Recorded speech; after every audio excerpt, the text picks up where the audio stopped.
Hi, this is Michelle Theberge, and I'm here to answer a question that I got about the Venice Biennale. I mentioned in a video a few months ago that I was at it, and someone asked if I'd shared my thoughts. So this is my very personal take on the Venice Biennale, and it was my first time there. So I went this summer, 2015, and it's ending November 22nd, 2015. So a month and a half from the filming of this video, it will be over. So if you're in Europe and close by and you have a chance to make it, I recommend it most highly. I had been thinking about going for a long time, and I was so happy that I got to go. First of all, one of the things is just on a personal note, I think Venice is just one of the most charming, romantic cities. Definitely the most romantic city I've ever been in. It's like stepping back in time. The buildings are all so old, there's no cars, and I just love walking down those streets. I could just walk all day and over the little bridges and canals and stuff, and not the touristy part, which my husband called a 1,000-year-old shopping mall.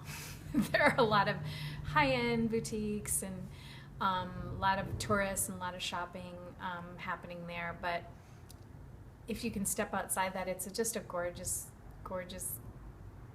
town, and you really feel like you've stepped back in time when you're walking through those streets. So it's a lovely place to go visit. But as far as the Venice Biennale, it's an international art exhibition that's been going on for, I think, over 100 years. It happens, Biennale means every 2 years. So I think this is the 56th or 57th Biennale.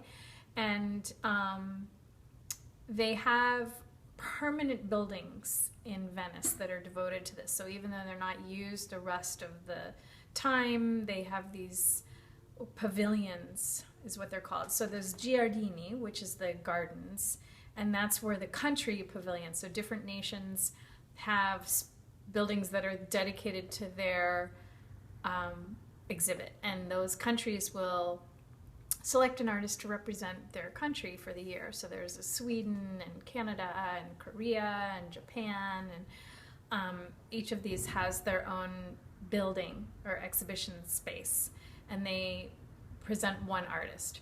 So that's lovely, and it's a park-like setting, and I just love the international aspect of it. I really want to know what other artists around the world are doing, and that's another thing I like about YouTube. I love hearing from you wherever you are in this world. It's just very exciting. I get emails from Kenya and Baghdad, and it just makes me happy. It just makes me really happy. So I think that international flavor is really exciting for me, coming from the United States, where I feel we're, North America, it's almost provincial in a way. We're so isolated physically from a lot of the world.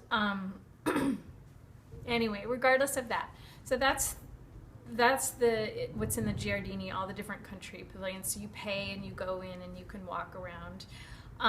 Then there's the Arsenale, and that is a big old arsenal building. It's big stone brick type of building, and it's a huge exhibit that's curated. So each year they'll have a curator who curates an international, so looking at the international community of artists, they curate a themed exhibit. And that was wonderful too. I mean, just like any other large, ambitious exhibition, you don't like everything, but I just found so many inspiring things in it. And I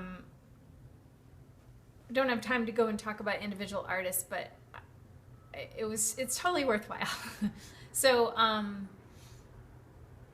it reminded me a little bit of the Whitney Biennial that they do at the Whitney Museum in New York, in that it reflects the vision and the interests of the guest curators. So it's not that, but then the countries, that reflects the interest of the country and whoever is the decision-making body. So that's just the nature of exhibitions. Whoever's putting it together is whose viewpoint that you're getting.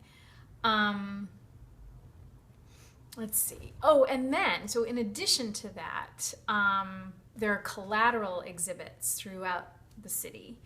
And so not every nation has a pavilion in the Giardini. And for instance, I remember seeing Azerbaijan was in, a little Venetian palace, and I didn't unfortunately have enough time to go and see many of the Collateral exhibits. I did sort of stumble upon one. Was in a church, and it was these white mesh figures that it was sort of an installation in the actual church setting of these contemporary figures in sort of Christian religious tableau. So, but they had like iPhones and tablets and so forth. So I can't remember the name of that artist, but that was an interesting use of a historical space with a contemporary installation that would have only made sense in that particular space for the most part. So I would say if you're going to allow yourself at least 5 days so that you can start at the Giardini and the Arsenale, you probably need at least 1 day for each of those. And then you'll have time to walk through and see some of the Collateral exhibits throughout the city. I definitely will go again and spend more time. I was traveling with my husband, and he only wanted we were going to other cities and visiting friends in Spain, so we only had so many days there, but I definitely could have. And he loved it too, so I was really pleased. He's not, he loves art, but he's not an artist himself, so sometimes you think, well, is this only going to appeal to people who are already contemporary artists and interested in this work? But he really enjoyed it also. So if you have any more questions, please put them in the comments below. I'll be happy to answer them either in a comment or another video. I just had a request to offer my reflections on it, and I wanted to keep this short and sweet, but I'm more than happy to give more details, and I'll put some links to the Biennale website. So the next one will be 2017 and I think it opens in May and goes to November, so it's a nice long stretch of time that you have to go see it. All right.